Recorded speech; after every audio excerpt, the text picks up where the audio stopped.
see him wise, man of God, black men standing for the truth now. Not falling back, not standing down anymore. Why? Because the spirit of the Lord is on this earth. Now get me Wisdom of Solomon chapter 5, verse 1.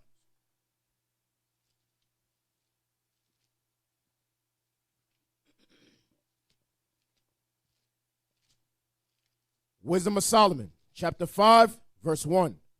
Then shall the righteous man stand in great boldness before the face of such as have afflicted him and made no account of his labors.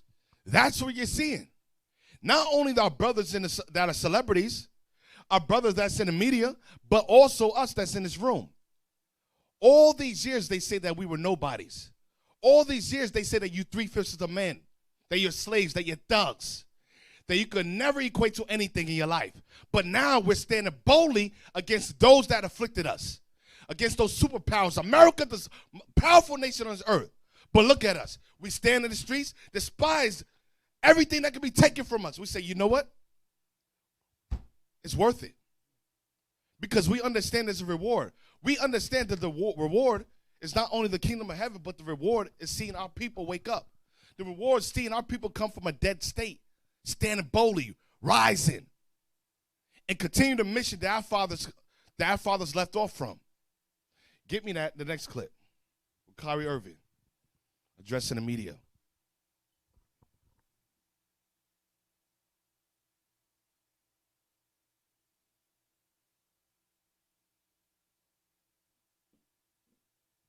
Are you sorry for the hurt that your posts caused people? I take my responsibility for posting that. Some things that were questionable in there, untrue. Like I said, and the first time you guys asked me when I was sitting on that stage, I don't believe everything that everybody posts. It's a documentary.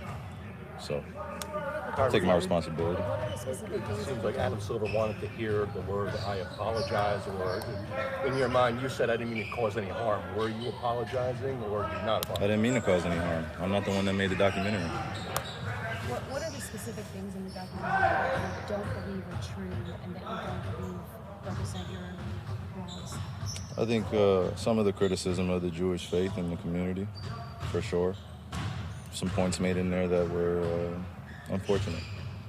Kyrie, are you surprised that you did hurt people? Surprised that I did hurt people? Are you surprised that reaction and some of the things that you did hurt people? Yeah, I think I can ask a better question. It's just, where were you when I was a kid, figuring out that 300 million of my ancestors are buried in America? Where were you guys asking those same questions when I was a kid learning about the traumatic events of my familial history and what I'm proud to come from and why I'm proud to stand here and why when I repeat myself that I'm not going to stand down, it has nothing to do with dismissing any other race or group of people. I'm just proud of my heritage and what we've been through. And the fact that this has pinned me against the Jewish community. And I'm here answering questions of whether or not I'm sorry or not on something I didn't create. Read that again. Then shall the righteous man stand in great boldness before the face of such as have afflicted him. And a lot of our brothers understand the consequences from going against the grain, is speaking against the powers.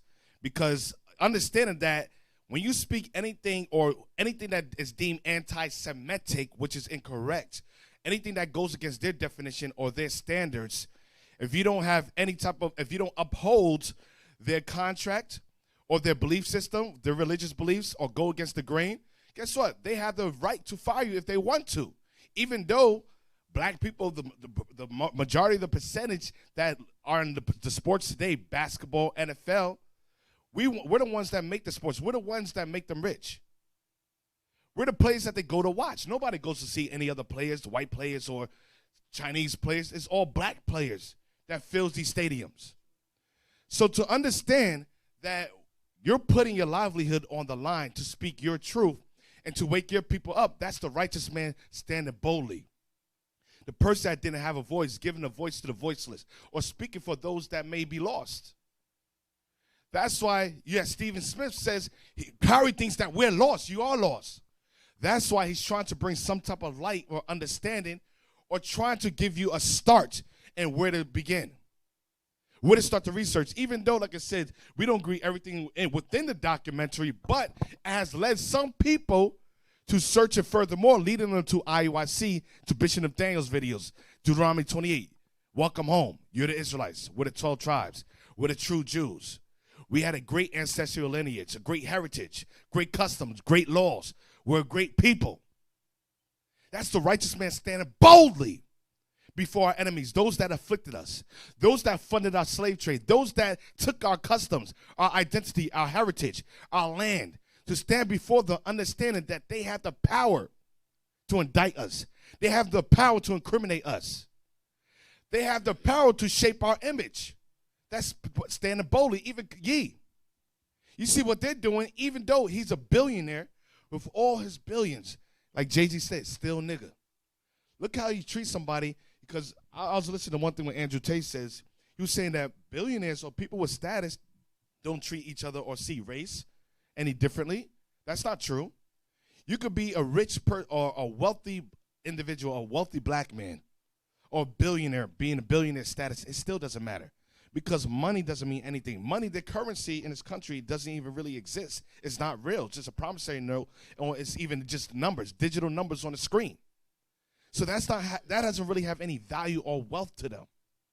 They could take that away in a snap of a finger, just like they did with Kanye. It took billions of dollars away.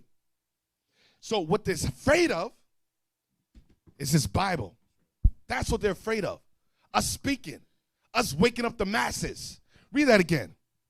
Then shall the righteous man stand in great boldness before the face of such as have afflicted him. They told us, you're nothing but an entertainer. Dance, nigga. Sing for me. Shoot hoops. They told LeBron James, shut up and dribble. That's all you are. You're entertainment. You're slaves. You don't have a voice. You don't have an opinion. Your opinion is what I gave to you, is what I shaped through the media, is what I taught you, is what I educated you with. It's what I gave you in church. That's your opinion. That's your truth. But you're having people come to the understanding and say, wait a minute, this can't be. I was told that I was nobody. I was told that this manifests destiny, that you were made to rule, and I was always made to be a servant class. But now you're telling me that I'm a great people?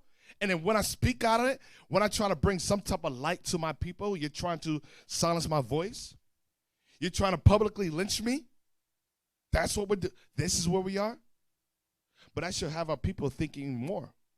To the point that you're silencing Avi, Kyrie, Ice Cube, Deshaun Jackson.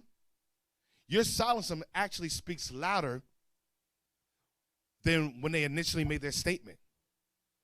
Because you trying to publicly lynch them will wake people up even further to ask questions. Wait a minute.